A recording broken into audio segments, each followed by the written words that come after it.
शेरनी भूखी है, शेरनी प्यासी है, शेरनी को जंगल में भेजो। शेरनी शेर के साथ ही रहती है, खी खी वहां भेजो। अपनी बेटियों के लिए भी बोलते हो क्या ये? ना मैं भूखी हूं, ना मैं प्यासी हूं, मैं पैदाइश से तृप्त हूं, कोई तृष्णा नहीं है मुझे। और यही कारण है, इसी तृप्ति के कारण मैंने ओसिया को नीलाम नहीं होने दिया या भ्रष्टाचार नहीं होने दिया। किसी की भूख और प्यास के कारण ओसिया का बिजली घर नीलाम हो रहा था, थानों में बंधक बाट बची थी, तहसील तो राम भरोसे थी, गांधी जी के बिना कुछ नहीं हो रहा था वहां।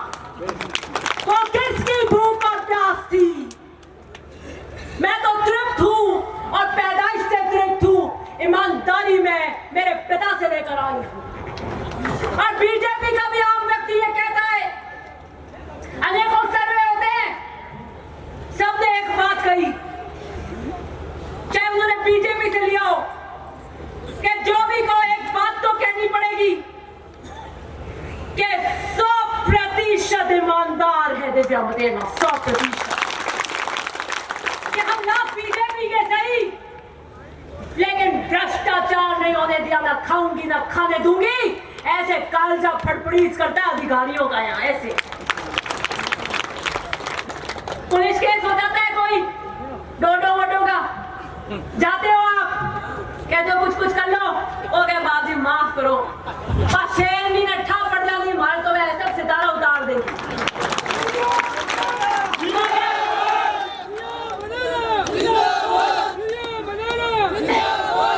वो कैसा हमारे को करो, जेल हो जाएगी, कर बेल हुई यूं है मार तो जाए कि नहीं जा कोई नहीं पड़ा क्या? हाँ मैं मानू ने फिर कनेडा जीपीएस से कहीं ठा पड़े तो कर जाए मैं पड़े कहीं जा अठाई नहीं पड़ेगा। मैंने ओसिया के अंदर 101% भ्रष्टाचार के ऊपर अंकुश लगाया और किसानों का राज स्थापित किया, और किसानों की बेटियां भूखी प्यासी नहीं होती।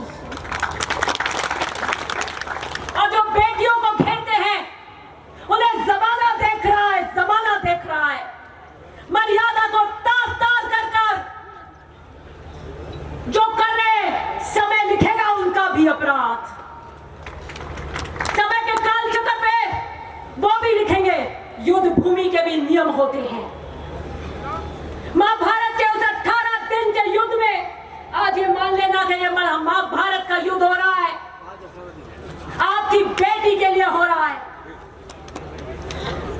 अगर आपने अपनी बेटियों को नहीं बचाया तो आने वाली पीढ़ियों की बेटियों को ऐसे ही घेरा जाएगा, ऐसे ही घेरा जाएगा। आने वाली पीढ़ियों की बेटियां कभी खड़ी नहीं होंगी, वो कहेंगी एक खड़ी हुई थी मारवाड़ की धरती में दिव्या मदेना, कैसे घेरा था उसको मर्यादा से। अब मर्यादित शब्दों के बाण मारे थे, लेकिन वो अभिमन्यु की तरह खड़ी रही, उसने चक्रव्यूह तोड़ा। मैं नए युग की अभिमन्यु, मैं नए युग की अभिमन्यु, चक्रव्यूह फेंकना जानती हूँ, जीतना भी जानती हूँ। युद्ध भूमि के अंदर भी स्त्रियों पे, बच्चों पे और सूर्यास्त होने के बाद प्रहार नहीं किया जाता था, लेकिन यहाँ कोई मर्यादा नहीं है। समय कब लिखेगा उनका अपराध, लेकिन मैं आज अपने पिता की घड़ी पहन कर आई हूं। ये घड़ी उन्होंने मुझे जब ऑपरेशन करने जा रहे थे, मेरा मम्मी है बंबई के अंदर, तो उन्होंने मुझे कहा 3 चीज लेके आना दिव्या जब मैं ऑपरेशन थिएटर से आ जाऊं। उनको पता था कि वो अगले 48 घंटे के लिए सेडेशन में रहेंगे, क्योंकि बहुत 11 घंटे का बड़ा ऑपरेशन था। उन्होंने कहा एक पेन, पेपर और मेरी घड़ी लेकर आना। और आप सोच नहीं कर सकते कि ऑपरेशन के बाद रात को 8 बजे वो थिएटर से निकले, सुबह 8 बजे जब उन्हें होश, मतलब वो सेडेशन में थे, भारी सेडेशन के अंदर, उन्होंने आंखें खोली, मुझे देखा और पहली चीज कही दिव्या घड़ी लाई, घड़ी घड़ी। और मैंने उनको घड़ी उनकी कलाई पे पहनाई। या आईसीयू के अंदर फिर उन्होंने अपनी नींद में ऐसे पेन पे लिखा और नर्स को लिख रहे थे, नर्स ने कहा घड़ी साइड में बांध देती हूँ। उन्होंने कहा नहीं सिस्टर, ये घड़ी है समय के इस चक्र पे, और सेडेशन में थे, इसकी एक होलिस्टिक अप्रोच होती है, मतलब इसकी एक संपूर्ण रूप होता है इसका। मेरे पिता जब अपने जीवन की आखिरी सांस, वो आखिरी रात, मैं और मेरी मम्मी उनके सिरहाने बैठी थी। मुझे डॉक्टरों ने बता दिया था 1 साल पहले कि 1 साल से ज्यादा नहीं निकालेंगे। वो जब भाग्य कोई आपको निकाल के बता दे तो एक एक दिन नहीं निकलता, एक एक दिन ये लगता है कि कम हो रहा है। फिर उन्होंने कहा 2 महीने निकालेंगे, अब 1 हफ्ता निकालेंगे, अब 2 दिन निकालेंगे, और अब ये ज्यादा से ज्यादा ये रात या 1 दिन निकालेंगे। वो पूछो क्या बीतती है, ऐसे पत्री मेरे को नहीं देख रही, भगवान न बताए। वो समय नहीं निकलता जब आपको समय की इस घड़ी पे ये पता हो कि जाने वाले। वो बढ़िया है जब नहीं पता हो एकदम से ले जाए, लेकिन साथ वाले को जब पता हो कि आपके सबसे, आपके जीवन की सबसे, आपके जीवन की अस्तित्व की पहचान जा रही हो, तो क्या बीतती है। मैंने उस रात कहा कि आपको नींद आ रही है, मैं घड़ी खोल देती हूँ। उन्होंने कहा नहीं, मेरी घड़ी नहीं खोलना, मैं रात को भी टाइम देखूंगा। मैंने ये घड़ी चांदी में उनके पार्थिव शरीर से उतारी थी और आज पहनकर आई हूं।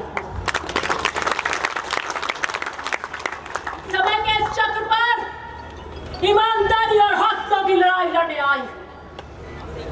मेरे पिता ने मुझे कहा था, जब 2018 में मैं उनसे सुबह मिलने गई तो मैं बहुत भावुक थी। मैंने कहा मैं पर्चा भर रही हूं, आप मेरे साथ नहीं है। मेरी आंखें भर आई और उन्होंने मुझे बड़े कड़क शब्दों में कहा, दिव्या, जिस पथ पर तुम हो वहां आंसुओं की कोई कीमत नहीं होती। मैं नहीं देखना चाहता एक कमजोर दिव्या को।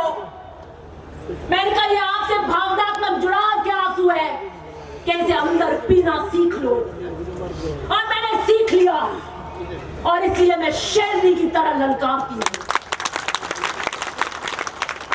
ये जो मंच पर बैठे हैं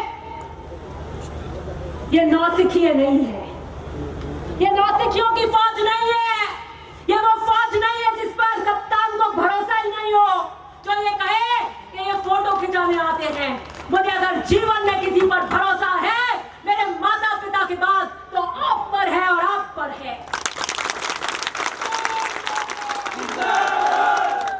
हमारी फौज का एक एक व्यक्ति कमांडर है, एक एक व्यक्ति कमांडर है, इतना पालन। जब ये आकलन और सर्वे करते हैं तो ये कहते हैं मदेना को कौन टक्कर देगा। उनके कार्यकर्ता सोने की तरह खड़े नहीं है, खड़े हैं। कि मदेना की ताकत क्या है कि ईमानदारी और अपने कार्यकर्ता के लिए जान लौटाते हैं, और उनके कार्यकर्ता ईमानदारी से उन पे जान लौटाते हैं। मेरी पूंजी आप है, मैं आपके लिए लड़ रही हूं। मैं मेरे पिता को खोकर आई हूं। मेरे भाग्य में शादी वादी नहीं, संघर्ष पथ लिखा है, संघर्ष की लकीरें आई हैं। मेरे जीवन का कोई ध्येय नहीं है चुनाव जीतो हरो, ये तो जनता का भाग्य, आप मेरे को भाग्य तय करेंगे। लेकिन मैं कोई व्यवसाय नहीं करूंगी, मैं दिल्ली का टिकट नहीं मांगने लग जाऊंगी बीच में, मैं कोई और प्लान नहीं लगाऊंगी, मैं और कोई काम नहीं करूंगी। मुझे एक ही काम आता है अब, और वो है आपके लिए सेवा करना, आपकी आवाज बनना। मुझे और कोई दूसरी चीज आती नहीं है, और मैं कोई दूसरी चीज कर नहीं सकती हूं। मैं आपको कहना चाहती हूं, चाहे हृदय को ताप दो, चाहे मुझे अभिशाप दो, चाहे हृदय को ताप दो, चाहे मुझे अभिशाप दो, कुछ भी करो, कुछ भी करो, कर्तव्य पथ से, किंतु भागूंगी नहीं, वरदान मांगूंगी नहीं। मैं इस कर्तव्य पथ से नहीं जाने वाली। मुझे कोई किसी जंगल में भेजने की अपनी परिकल्पना को भुला दे, मैं इसी पथ पर चलूंगी। कर्तव्य पथ सिर्फ हार और जीत का नहीं होता है।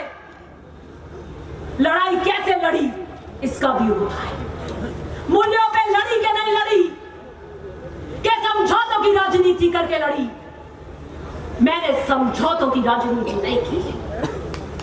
एक ने कहा कि दिव्या कड़क है, वो नहीं झुकने वाली।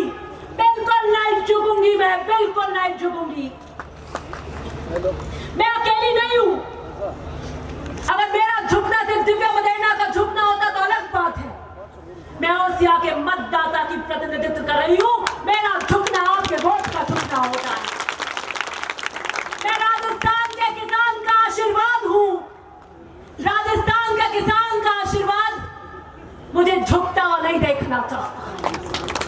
ओसिया का मतदाता मुझे झुकता हुआ नहीं देखना चाहता। वो कहता है लड़ दिव्या, हम खड़े हैं तेरे पीछे।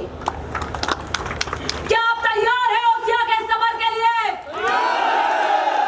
अब रण नहीं, याचना नहीं, रण होगा। आपकी बेटी आई है आपके लिए। मैं एक बात इस पटल से कह रही हूं, अब इसके बाद अपन रैली में चलेंगे, बस खत्म करें। मेरे साथ चलिए कि चुनाव कैसा भी क्यों नहीं हो, अगर आप कार्यकर्ता ठान लो तो रात जिता देते हो, माहौल बदल देते हो।